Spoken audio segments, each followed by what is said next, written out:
नमस्कार, आप देख रहे हैं सिटी न्यूज़ और दिन भर की तमाम खबरों के साथ मैं प्रीति सागर। खबरों में बात करेंगे सबसे पहले आज की सुर्खियों की।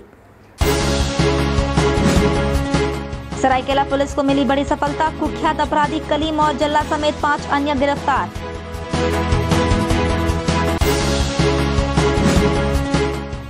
मानगो में गैस पाइपलाइन बिछाने के क्रम में पानी का मेन पाइपलाइन टूटने से हजारों लीटर पानी हो रहा बर्बाद। सोनारी में एसबीआई कर्मी की बाथरूम में मिली लाश, शराब अधिक पीने से हुआ हार्ट अटैक। खबरें अब विस्तार से और खबरों में बात करेंगे सबसे पहले सरायकेला पुलिस को मिली सफलता की। आपको बता दें, सरायकेला जिला पुलिस को बड़ी सफलता मिली है। कुख्यात अपराधी कलीम खान और जल्ला फिरोज समेत 5 अपराधियों की गिरफ्तारी कर आर्म्स बरामद किए गए। सरायकेला एसपी मोहम्मद अर्शी ने बताया, पहले कलीम खान और जल्ला का गिरोह अलग अलग था, अब नया समीकरण बनाकर दोनों गिरोह एक साथ हो गए हैं। पुलिस को सूचना मिली थी गिरोह किसी बड़े राजनेता या उद्यमी की हत्या कर औद्योगिक क्षेत्र में वर्चस्व स्थापित कर दहशत फैलाकर रंगदारी वसूल करने की योजना बना रखा था। एसपी के अनुसार शनिवार को आदित्यपुर थाना क्षेत्र में बाइक से जा रहे कलीम खान और जल्ला फिरोज की गिरफ्तारी के बाद आर्म्स और जिंदा कारतूस बरामद किए गए। उनकी निशानदेही पर गिरोह के अन्य 3 अपराधी पकड़े गए हैं। ये अन्य प्रांतीय गिरोह है। झारखंड के अलावा पश्चिम बंगाल और उड़ीसा में भी आपराधिक कांड किए हुए हैं। उड़ीसा और पश्चिम बंगाल पुलिस को इन दोनों अपराधियों की तलाश थी। 4 हथियार और 14 जिंदा कारतूस इन दोनों सरगना अपराधियों के पास से बरामद हुए हैं, जबकि गिरोह के अन्य अपराधियों को पकड़ने के लिए सघन छापेमारी अभियान जारी है।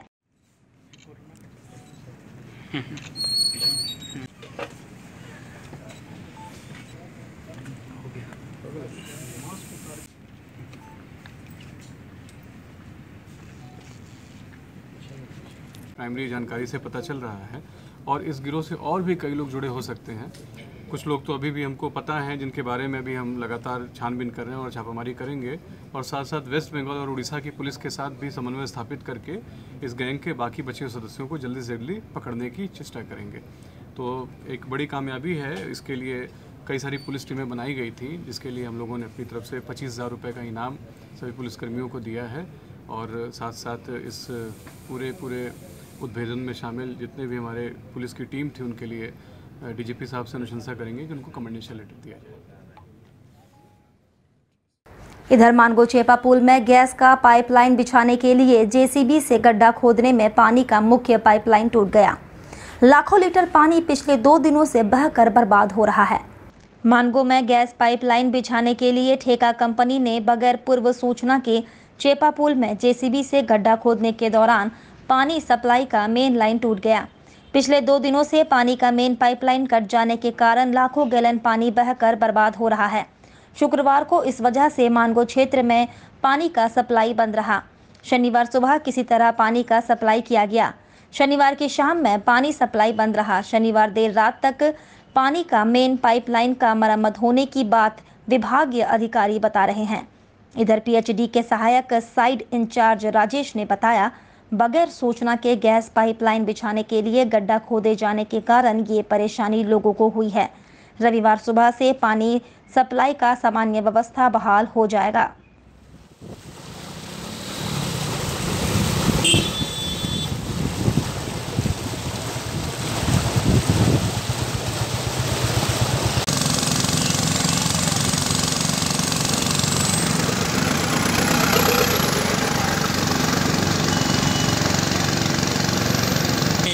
ये तो अभी लगेगा, दिन भर पूरा लगेगा। ये काम होते होते रात हो जाएगा, फिर कल सुबह का फिर नॉर्मल हो जाएगा सप्लाई। ये कब से हुआ ये घटना? ये कल हमको इन्फॉर्मेशन मिला था, लेकिन कल 4-5 बजे तक हमारा ये एक्चुअली मेन लाइन पे मारा है, जो इंटेक वेल का मेन लाइन में मारा है, तो हो जाएगा काम, आज होगा।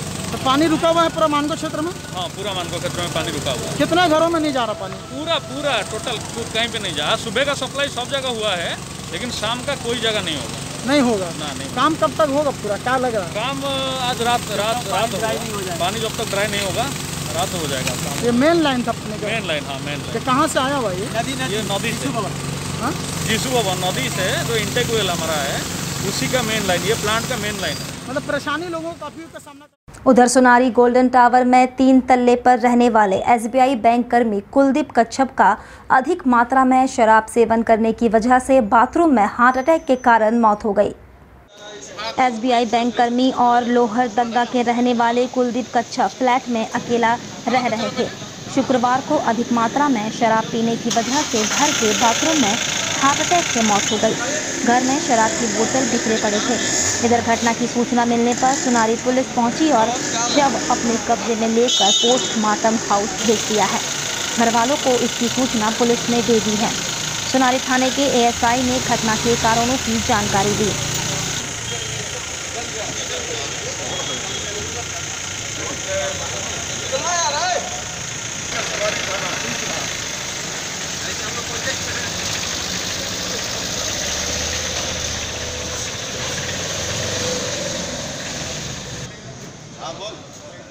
हमारे देखने के लिए तो पता चला कि काफ़ी सारी संख्या में शराब का बोतल रखा हुआ है।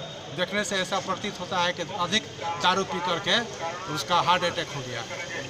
तो चला है बाथरूम में पड़ा हुआ है।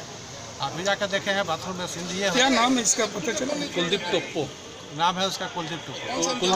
कुलदीप कच्छप। उसका घर लोहरदगा साइड में है। घर वाले को खबर कर दिया गया है। ये अपने स्टेट बैंक में सर्विस करते हैं, ठीक है। उनका बैंक में है, वो लोग भी अपना अकेले अभी वर्तमान में तो अकेले रहते थे। आप लोग आए हैं। वहीं स्वास्थ्य मंत्री के निर्देश पर MGM अस्पताल में भर्ती संदिग्ध कोरोना और पॉजिटिव कोरोना मरीजों के लिए मिल रहे खाने की जांच की गई।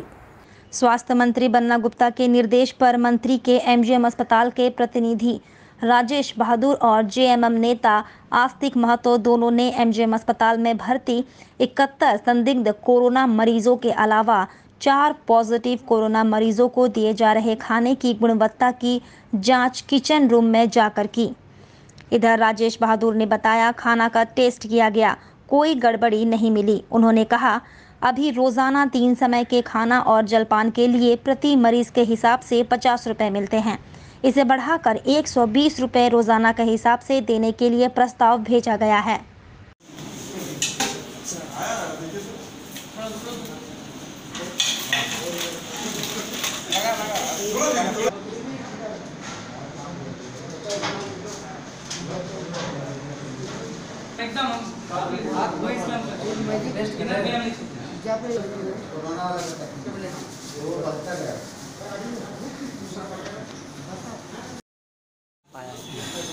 ये कल रात में स्वास्थ्य मंत्री बन्ना गुप्ता जी के साथ मेरी बात हो रही थी, तो वो थोड़ा इसको लेके थोड़ा सा चिंतित थे कि कोरोना के जितने मरीज हैं या जो संदिग्ध हैं उनका खाने का व्यवस्था क्या है, क्योंकि ये मैटर पे हम लोग का पहले भी बात हुआ था कि 50 रुपये में हम लोग 3 टाइम खाना खिलाते हैं। अब कोरोना वाले जितने हैं उनको अलग से पैकेजिंग करके देना पड़ता है, यूज़ एंड थ्रो में। तो थोड़ा चिंतित थे, बोले कि आप जाके पर्सनली चेक कीजिए कि कैसा करना है। तो उसी के लिए मैं आया था आज अपने लेक्चर में, और वो देखने के बाद उनको मैं रिपोर्ट दे दूँगा। खाना बहुत अच्छा है, फ्रेश है, न्यूट्रिशियस है, और यहाँ की डाइटिशियन अच्छा काम कर रही है। हाँ, मैं खुद टेस्ट किया था, सब ठीक। मंत्री जी का जैसा आदेश है वैसे करते हैं। वो बोले थे आप अपने खुद से जाके टेस्ट कीजिएगा, तो मैंने टेस्ट किया। और छोटा गोविंदपुर में जनता फ्लैट में रहने वाले लोग शिव शंकर सिंह के दबंगई से परेशान हैं। फ्लैटवासी सिटी एसपी से भेंट कर इसकी शिकायत की है। शनिवार को जनता फ्लैट के लोग सिटी एसपी से मुलाकात कर शिव शंकर के हरकतों के बारे में शिकायत कर कार्रवाई करने की मांग की। इधर राखी कुमारी नामक लड़की ने बताया, शिव शंकर सिंह फ्लैट में रहने वालों के साथ गाली गलौज करता है। विरोध करने पर इस व्यक्ति द्वारा अपनी पत्नी को ढाल बनाकर उससे स्थानीय थाना में छेड़खानी की शिकायत करवाता है। फ्लैट के लोगों द्वारा इस व्यक्ति के खिलाफ शिकायत करने पर स्थानीय पुलिस कोई कार्रवाई नहीं करती है। क्या घटना क्या हुआ था? घटना ये वो गाली गलौज, कल भी गाली गलौज किया। मेरे घर में कोई नहीं था, मैं अकेली थी। शराब उसके ऊपर से गाली, मोहल्ला वाला पुलिस को समझाने गया तो फिर वो चप्पल चलाने लगी उसके बाद, और अभी जाके केस भी किया थाने में कि मेरे साथ। मामला ये है कि वहाँ शिव शंकर सिंह नामक एक व्यक्ति रहता है, वो हमेशा मोहल्ला में गाली गलौज करते रहता है। तो उस पर अगर कोई विरोध करता है तो उसके खिलाफ जाके उसकी वाइफ क्या करती है, छेड़खानी का केस, रेप केस, ये सब डाल देती है। झूठा केस किसके ऊपर? सब उसके घर वाले जेंट्स के ऊपर, जो उसके विरुद्ध जो भी जाता है, गाली गलौज करता है वो, तो उसके विरोध में जो भी बोलता है तो उसके ऊपर ऐसा डाल देते हैं। आप लोग थाना में सुनवाई होता है? थाना में सुनवाई हम लोग देते हैं, थाना में अभी तक तो देते आए हैं। आज एसपी सर से मिलने आए हम लोग। किसके खिलाफ? उसी के खिलाफ, शंकर सिंह के खिलाफ, कि उसका सुनवाई क्यों नहीं होता, उसको अरेस्टिंग क्यों नहीं होता उसका। पहले से थाना में आप आवेदन दिए? हाँ दिए हुए, पहले भी दिए थे, अभी वो हम लोग पे भी केस कर दिया है झूठा कि उसके घर वाला लोग चारों मिल के मेरे साथ छेड़खानी, जबकि वो 50 ईयर्स की है और 18-17 साल का लड़का लोग पे बोलती है कि उसके साथ छेड़खानी कर। ये आज का नहीं है, 2015 से ही चल रहा है, सब पे रेप केस ये सब डालते रहते हैं, झूठा। इधर भारतीय नाई संघ ट्रेड यूनियन के झारखंड प्रदेश अध्यक्ष के नेतृत्व में प्रतिनिधि मंडल ने डीसी से भेंट कर सैलून खोलने की अनुमति देने के संबंध में ज्ञापन सौंपा। विभिन्न नाई संघों की ओर से पिछले 10 दिनों से सैलून और ब्यूटी पार्लर खोलने की अनुमति देने के लिए डीसी को ज्ञापन सौंपे जा रहे हैं। राज्य सरकार की हरी झंडी नहीं मिलने के वजह से सैलून और ब्यूटी पार्लर खोलने के मुद्दे पर जिला प्रशासन के समक्ष असमंजस की स्थिति बनी है। जब तक राज्य सरकार का गाइडलाइन नहीं आएगा तब तक जिला प्रशासन आदेश देने में असमर्थ है। शनिवार को भारतीय नाई संघ ट्रेड यूनियन के प्रदेश अध्यक्ष राम उदय ठाकुर ने डीसी से मिलकर ज्ञापन सौंपा। राम उदय ठाकुर ने ज्ञापन में सैलून खोलने की मांग की है। इस संबंध में उन्होंने जानकारी दी। कितने लोग हैं आप लोग? हम लोग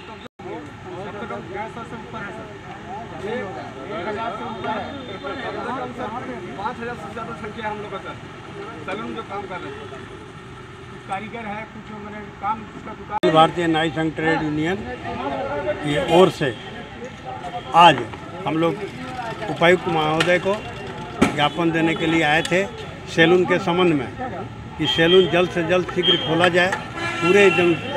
पूरे झारखंड प्रदेश में नाई जो है भुखमरी के कगार पर पहुंच गया है। अतः श्रीमान से अनुरोध है कि beauty parlour, ladies beauty parlour और सैलून जल्द से जल्द शीघ्र खोलवाने की कृपा की जाए। राम उदय ठाकुर, अखिल भारतीय नाई संघ ट्रेड यूनियन के प्रदेश अध्यक्ष। वक्त हो चला है अब एक छोटे से ब्रेक का। ब्रेक के बाद खबरें और भी है, तब तक के लिए देखते रहिए सिटी न्यूज़।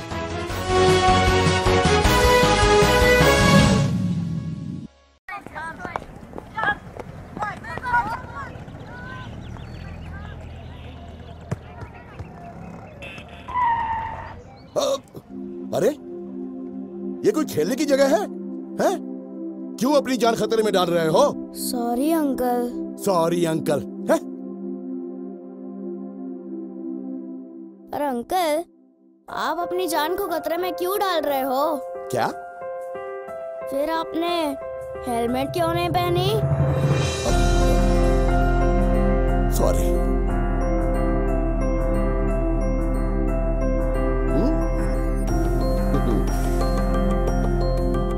हेलमेट आपकी सुरक्षा के लिए है। स्कूटर या बाइक चलाते वक्त हेलमेट जरूर पहनें।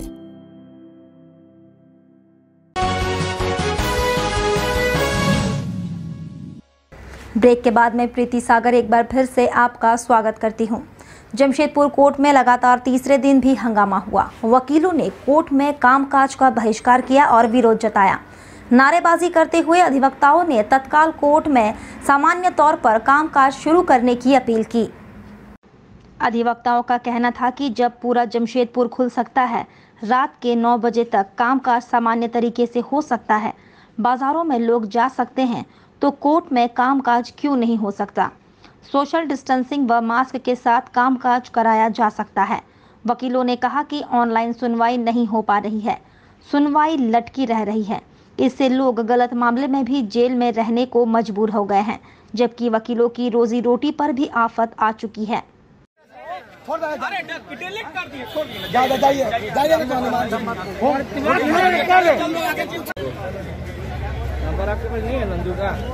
हम लोग प्रयासरत हैं कि काम शुरू हो, बार भवन भी खुले, उसी के लिए हम लोग प्रयासरत हैं और हम लोग आपस में अपना एक दूसरे से सलाह कर रहे हैं कि कैसे होगा और हम लोग लगे हुए उम्मीद करते हैं कि बार भवन जल्दी खुल जाएगा। वहीं गम्हरिया स्थित RD rubber reclaim private limited में स्थायी कर्मचारियों को पिछले 6 माह का बकाया वेतन नहीं मिला है। अपनी मांगों को लेकर शनिवार को मजदूरों ने कंपनी गेट को जाम कर थाली और ताली बजाकर प्रदर्शन किया। ज्ञातव्य हो कि उक्त कंपनी में 36 स्थायी कर्मचारी और 150 से ज्यादा अस्थायी कर्मचारी हैं, जिनको पिछले 3 महीने का वेतन और लॉकडाउन अवधि के दौरान काम करने के पश्चात भी अब तक कुल 6 महीने का वेतन बकाया है। इस संबंध में मुख्यमंत्री हेमंत सोरेन एवं सभी श्रम विभाग के पदाधिकारियों से शिकायत की गई थी। श्रम अधीक्षक सरायकेला खरसवा आदेश दिए जाने के बाद भी कंपनी प्रबंधन ने किसी को भुगतान नहीं किया। मजदूरों के लिए आंदोलन कर रहे इंटक नेता राजीव पांडे ने कहा कि वेतन भुगतान नहीं किए जाने के कारण मजदूर आर्थिक तंगी से गुजर रहे हैं। अब मजदूर सामूहिक आत्महत्या करने के लिए विवश हो चुके हैं।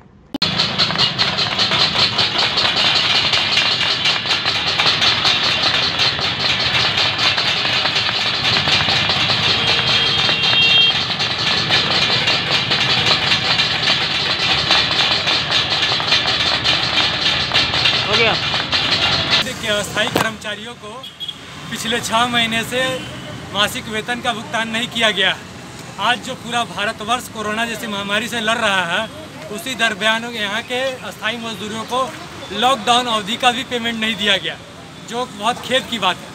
हमारे राष्ट्रीय यूथ इंटक द्वारा पिछले 4 महीना से लगातार पत्राचार किया जा रहा है। सरकार के तरफ से आदेश कंपनी को प्राप्त हुआ कि लॉकडाउन अवधि का बकाया वेतन दिया जाए, किंतु ऐसी कंपनी जो RD rubber reclaim private limited है, वह मजदूरों को बकाया वेतन देने के बजाय उनको भयभीत कर रही है, अतः भया दोहन कर रही है कि तुम लोग नेतागिरी कर रहे हो।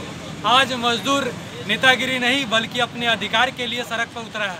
उनको 6 महीने से मासिक वेतन नहीं मिला है।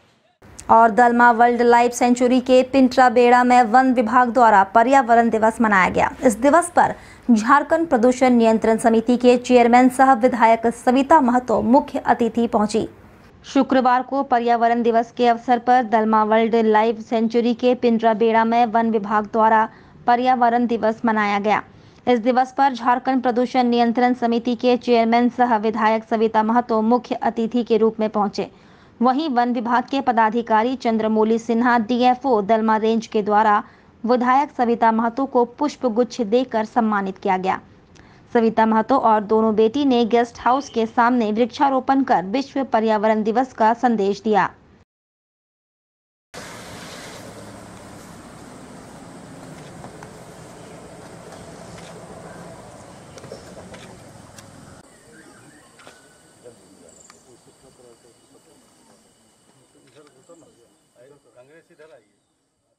और आसपास के लोगों को पर्यावरण के प्रति जागरूक करें।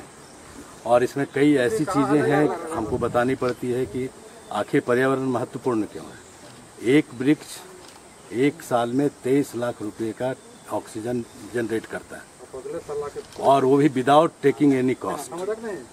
तो इसलिए पेड़ की सुरक्षा करना और नए पेड़ लगाना, आपको एक पेड़ औसतन एक दिन में 230 लीटर ऑक्सीजन देता है, 15 से 25 किलो कार्बन का एब्जॉर्प्शन करता है। तो दुनिया में पॉल्यूशन दूर करने का इससे सस्ता और नायाब तरीका कोई नहीं है। और इसी को मद्देनजर रखते हुए वन पर्यावरण एवं जीव जंतुओं की संरक्षण और अन्य कार्यों के लिए पूरी वैव विविधता एक दूसरे से अन्योन्याश्रय रूप से जुड़ा हुआ। साथ ही आपको बता दें, पिछले वर्ष 23 दिसंबर को बारेडी बाजार में हुए अग्निकांड में 49 दुकानें जलकर राख हो गई। पूर्व मुख्यमंत्री और वर्तमान विधायक द्वारा मुआवजा राशि दिलाने का भरोसा खटाई में पड़ गया है। पिछले वर्ष शॉर्ट सर्किट से आग लगने के कारण बारेडी बाजार में 49 दुकानें जली थी। पूर्व मुख्यमंत्री रघुवर दास और पूर्वी क्षेत्र के वर्तमान विधायक सरयू राय दुकानदारों को मुआवजा दिलाने का आश्वासन दिए थे, परंतु मुआवजे के नाम पर अभी तक 1 पैसा दुकानदारों को नहीं मिला। प्रभावित दुकानदारों ने इधर उधर से पैसे की व्यवस्था कर दुकानें बनाई। कोरोना वायरस के कारण मार्च महीने में लॉकडाउन लग गया। पिछले 1 सप्ताह से दुकानें खुल रही हैं, परंतु ग्राहकों के इंतजार में दिन भर बैठने के बाद एक भी ग्राहक नहीं पहुंचते। किसी दिन बोहनी भी नहीं होती। दुकानदार दलदल में फंस गए हैं। इधर हीरा और मनोज कुमार शर्मा नामक दुकानदारों ने अपनी डामाडोल आर्थिक स्थिति की कहानी बताई।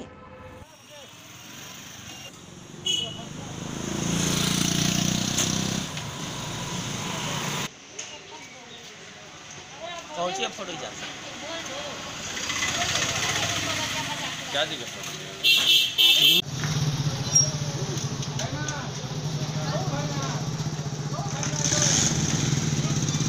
2019 में दुकान में आग लग गया था सर।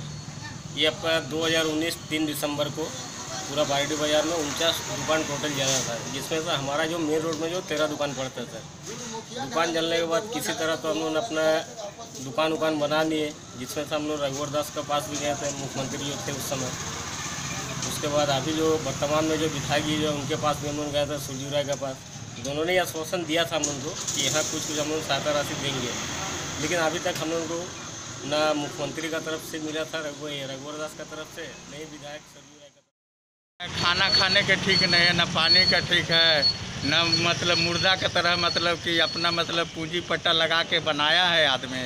उसके बाद से न बोहनी हो रहा है, न बट्टा हो रहा है, न सरकार की तरफ से कुछ मिल रहा है।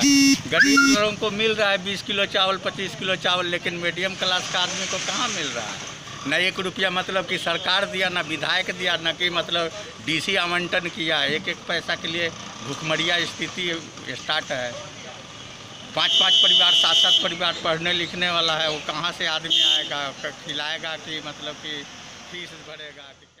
और सीताराम जेरा थाना अंतर्गत भूयादी इंदिरा नगर में रहने वाले मानसिक रूप से बीमार 53 वर्षीय गोपाल घोष 4 मई से लापता है। गोपाल के पुत्र राहुल घोष ने इस संबंध में थाना में लिखी शिकायत की है। अपनी शिकायत में राहुल ने पुलिस को बताया कि 4 मई की शाम लगभग 4 बजे उनके पिता घर से बिना कुछ कहे निकल गए। काफ़ी खोजबीन करने के बाद भी उनका कुछ पता नहीं चला। राहुल के अनुसार उनके पिता की मानसिक स्थिति ठीक नहीं है। उनका पिछले 6 माह से इलाज भी चल रहा है। परिवार के सदस्यों एवं रिश्तेदार से भी पूछताछ करने पर उनका अब तक कुछ पता नहीं चल पाया है। राहुल ने पुलिस से मदद की गुहार लगाई है। चलते चलते एक बार फिर से नजर डालेंगे अब तक की सुर्खियों पर। सरायकेला पुलिस को मिली बड़ी सफलता, कुख्यात अपराधी कलीम और जल्ला समेत 5 अन्य गिरफ्तार।